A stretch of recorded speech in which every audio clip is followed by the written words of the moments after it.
Good evening. I'm Tim Parkin, and this is a special report on the future of the logistics industry, brought to you by Eyewitness News.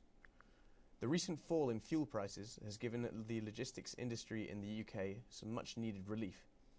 The industry will continue to be affected by fuel prices and legislation, especially considering recent environmental trends. While growth is anticipated, trading conditions are still highly competitive.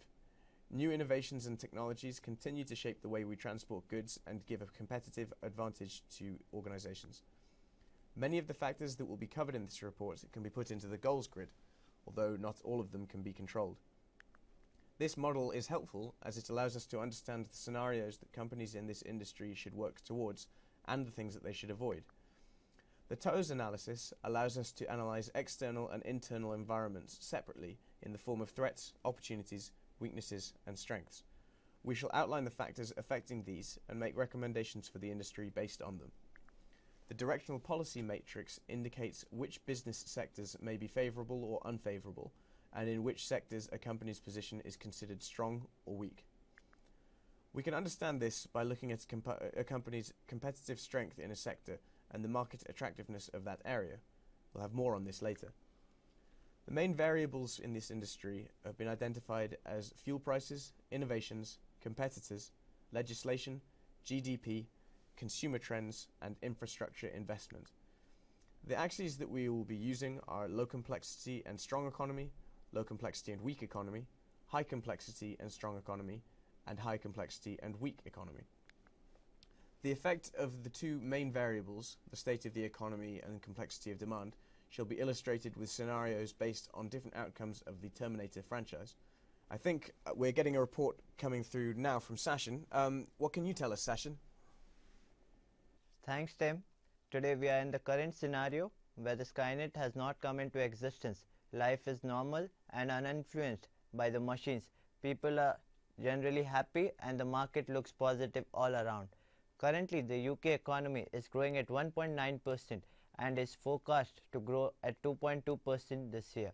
According to a research done by Barclays, 55% of logistic companies are planning to increase their headcount, and unemployment levels have reached an all-time low at 5.2% this year.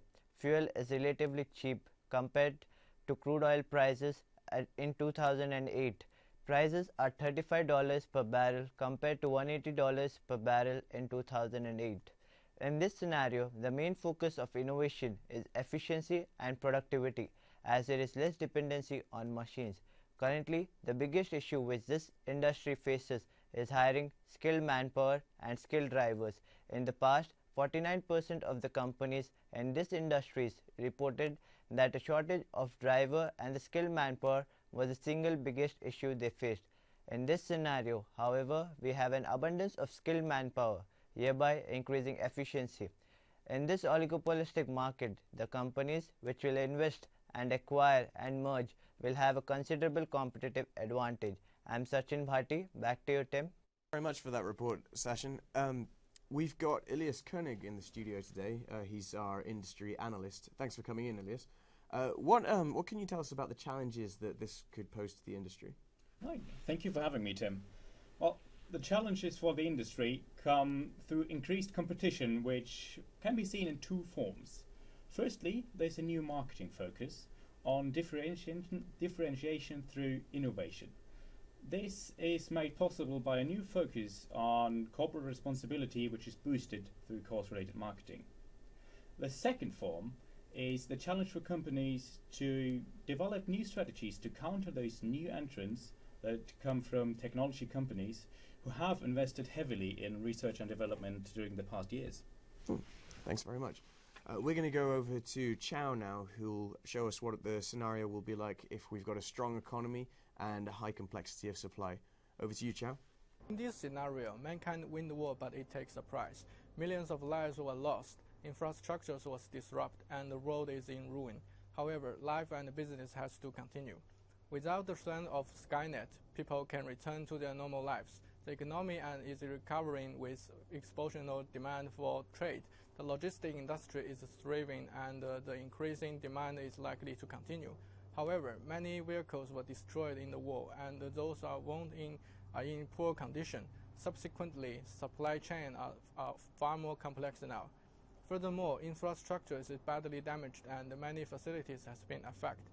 This impedes the industry's ability to operate effectively. Goods cannot be transported a long distance, and the international freight is almost impossible.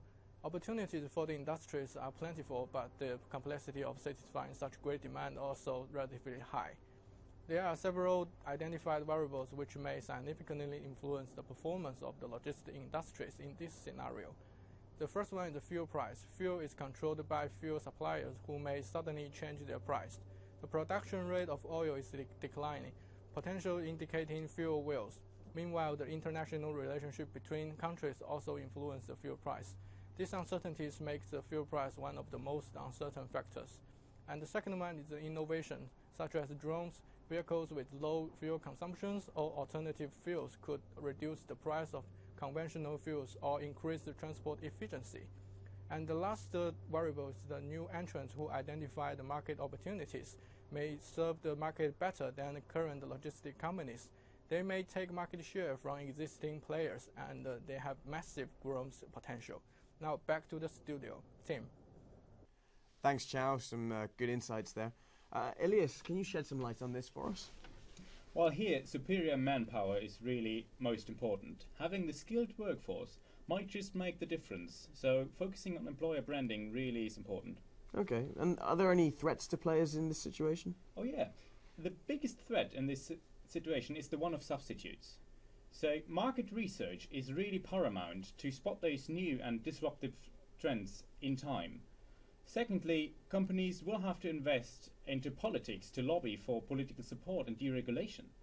And lastly, what they could do is to establish long-term contracts with their suppliers just to share that burden that is on them at the moment. Oh, thank you very much. We're going over to Tomo now, who is going to shed some light on the scenario with a weak economy and low complexity of supply. Tomo? Here, we have a situation with a weak economy and low complexity of supply. In this situation, Skynet manipulates people instead of imposing Judgment Day. Mankind is not wiped out, but humans and business activities are both under the control of Skynet. In this situation, business operations, infrastructure, and fuel price are all managed well. Much like the ideal way, state control is supposed to function. However, economic performance is lower because Skynet uses humans as a quasi-slave laborers. It results in serious recession. Under such a dystopia, business activities of the logistics industry is affected dramatically. Skynet controls a number of logistics companies, limiting competition and reducing the cost of infrastructure operations. This also alleviates pressure on infrastructure by decreasing demand. Progress like high-performance drones also helps to solve this problem. Fuel is cheaper because Skynet controls supply and is not looking to profit from it. Moreover, there is a dramatic progress in fuel technologies, driving down the price of energy and subsequently the cost of delivery. However, while logistics companies can operate with lower cost, the recession reduces consumer spending. This ultimately results in decreased demand for transportation of goods. Many industries are affected by this, and some cannot survive. Since logistics companies depend on other industries' activities, there can be oversupply of delivery service and a price collapse. Back to you, Tim. Thanks very much indeed for that, Tomo. So, Elias, what can you tell us about this? What we see here is a real fierce market. Companies will have to look into customer relationship management and invest heavily into relationship marketing to keep developing those existing clients. Okay, and where would you say organizations should focus in this sort of scenario? They should focus on exactly one thing, on price. Price leadership is the way to go. Flexible contracts, outsourcing, and reduced level of service to save those costs. Possibly, companies will even have to adapt their value proposition to incorporate the corporate culture accordingly. Okay, thanks very much. We're going over to our war correspondent, Linji, now. She's going to walk us through the situation where we have a weak economy and high complexity. Over to you, Linji. I'm afraid I have some bad news here. John Sarah Connor's attempt to destroy Skynet failed, and Judgment Day was not avoided. The war between robbers and human beings finally begins. The whole world is influenced by this war. A great number of businesses at national level go bankrupt and close. Unemployment increases, inflation rises, commodities become more expensive, taxes are increased, currencies are devalued, and people are socially impoverished. The logistics service providers are significantly affected by the crisis, and these effects have influenced all the non-functional areas of the logistics management, including procurement, warehousing, inventory management, transportation, and distribution. The economy declined dramatically and initially created a serious demand crisis. The simultaneous occurrence of large layoffs and high taxation lead to a cash flow shortage. This has led to low levels of consumption. The low demand creates a virtuous cycle creating sad effects. As conflicts among oil-producing countries intensify, oil price rockets. The unfavorable exchange rate and high taxes on oil has an adverse effect on the logistics industry.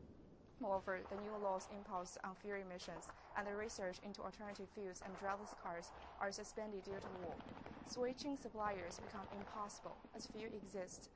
The supply costs increase significantly. The remaining transportation system is limited. Competition between remaining logistic companies intensifies the use of the remaining infrastructure. The civilian casualties caused by the war have reduced the size of the labor pool, and this has had an adverse effect on many industries. This has had an indirect and direct impact on the logistics industry. Overall, this is the worst situation the logistics industry has ever faced. Now back to the studio. Well, thank you very much, Linji. Thanks for that reporting. It does look quite rough out there. What can you make of this, Elias? Well, we see companies lobbying for political support all over the place, but really they can't make do without those strategic partnerships. With customers as well as with suppliers, and at this point, really, even with their competitors, just to facilitate this purchasing process. Outsourcing and the focus on core business is still very important because companies have to keep and bring their costs down. Price leadership is still the word, and at this point, even the innovative ways to save costs are in high demand, Tim. Well, thank you very much indeed, Elias. It's been great to have you in the studio today. And thank you very much to all of our reporters. We particularly hope that Linji makes it home safely. Now, as Elias has explained, the contents of the goals grid, the TOES analysis, and the directional poetry matrix will vary depending on the industry scenario and the position of the company. We cannot apply one of these models to the industry as a whole, rather many of each to individual companies, thus allowing us to garner an idea of the right actions to take in different scenarios. Well, that's all from us here at Eyewitness News tonight. I'm Tim Parkin, and you stay classy, Durham.